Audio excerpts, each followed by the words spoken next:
Education is like shopping. Just like we would like for everything to work for everyone, that's not always the case. Just like our calves might not always fit in skinny jeans, or our necks might not always fit in the basic tee, we might not always fit into the schooling systems. Just like if something didn't look good on you in fashion, we would like you to ignore it and go with what works best for you, just like in schooling. Today I would like to challenge any negative attitudes you have towards homeschooling. In my schooling time, I have been both homeschooled, co-ops, and public schooling, and so I know from both sides. When I first started going to public school my freshman year, people had reactions like, oh, well, that must have been a culture shock. But what was even more surprising is when I got into the school and when students started to learn that I had been homeschooled, they say things but you seem pretty normal, suggesting that homeschoolers should not be normal. This generalization was a huge mistake because in homeschooling, socialization is huge. And I would like to share with you why that would be a big mistake. In the homeschooling world, people socialize with people younger than themselves, older than themselves, peers, and adults. In the world of homeschooling, Thomas Smealy prepared a master thesis for Redford University on Virginia on socializing of homeschooling children. Smealy used the Vignal Adaptive Behavior Scale to evaluate the social maturity of 20 homeschooled children and 13 demographically matched public school children. In the homeschooled children scored in the 84th percentile, while the matched sample of public school children only scored in the 27th percentile.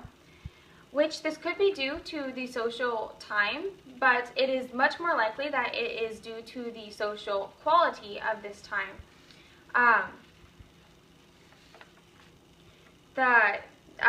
In CLICA 2007, several studies have been done to measure homeschooler self-concept, which is a key objective indicator for establishing a child's self-esteem.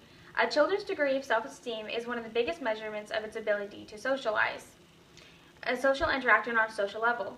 One of the studies was conducted with John Wesley Taylor using the Pierce-Harrison Children's Self-Concept Scale to evaluate 224 homeschooled children. The study found that 50% of the children scored above the 90th percentile and only 10.3% scored above the national average.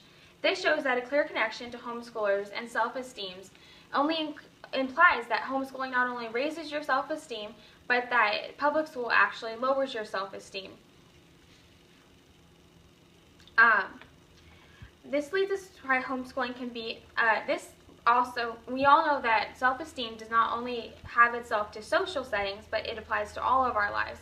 This leads us possibly to one of the reasons why homeschooling might be such a good alternative for academics.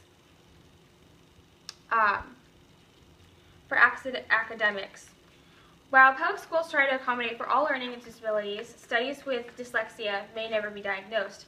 Years of not knowing or understanding or falling behind could explain why homeschooling is so much higher on the self-esteem scale. The homecoming world is full of curricular and caters to the various learning styles of others students to excel.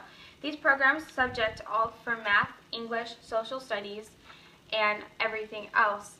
But they do not only accommodate to learning disabilities, but they also accommodate to learning styles. And if people learn how to deal with their disabilities and their learning styles, it will help them succeed in their lives. Since you are not in classes, it only takes about 3 hours out of the day for you to finish your core curriculum, and then you have the rest of the day to pursue your other interests. And while this may be just some of the reasons why homeschoolers are more successful in scholastic areas, the numbers speak for themselves.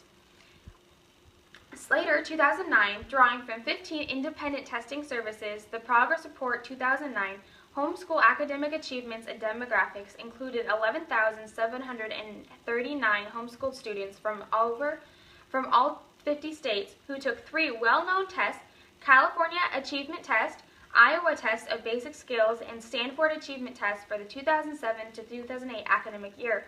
The Progress Report is the most comprehensive scholastic academic study ever completed. Overall, the study showed significant advances in homeschooling academic achievement, as well as reading. The issue gender, parents' education level, and income had little bearing on the results of only homeschooling students. You can see here are the results from the test. There's an average national percentage scores. Public school, you can see, evens out to the 50s. This is the subjects. So reading, homeschoolers got 89%, language, 84%, math, 84%, science, 86%, social studies, 84%, and core, 88%, composite set, 86%. The core is a combined of reading, language, and math. Composite is a combination of all substitutes and the student look on the test. And what I thought was interesting is that it didn't make while the biggest impact was whether the students' parents had education or not. The education level of the parents made a most noticeable difference, but the homeschooled children of non-college educated parents still scored in the 83rd percentile, which is much higher than the national average of public school children.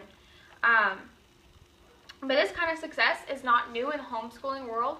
There are many famous people that have shaped our history that were homeschooled. To list a few, starting with U.S. presidents, including John Adams, John Quincy Adams, Grover Cleveland, James Garfield, William Henry Harrison, Andrew Jackson, Thomas Jefferson, Abraham Lincoln, James Madison, Franklin Delano Roosevelt, Theodore Roosevelt, John Tyler, George Washington, and Woodrow Wilson. There are famous writers such as C.S. Lewis, artists such as Louis Armstrong, successful businessmen such as Ray Kroc, founder of McDonald's fast food restaurant chain, Adolph Oches, New York Times founder, Clara Barton, started the Red Cross, Timothy Dwight, president of Yale University, Orville Wilbur Wright, the brothers built the first successful airplane, Elisa Howe invented the sewing machine, Peter Cross Cooper invented skyscrapers, and he built the first U.S. commercial train, locomotive, and Leonardo da Vinci and Albert Einstein, and many more leaders to come. I've told you some of the people of homeschooling and why homeschooling was beneficial to them, how it can be beneficial academically and socially. And I hope I've challenged any negative thoughts you might have had towards homeschooling. Today, I've told you why homeschooling is like shopping, and how public school is not a fit for everyone, how homeschooling has a different good for not only self-esteem but social maturity.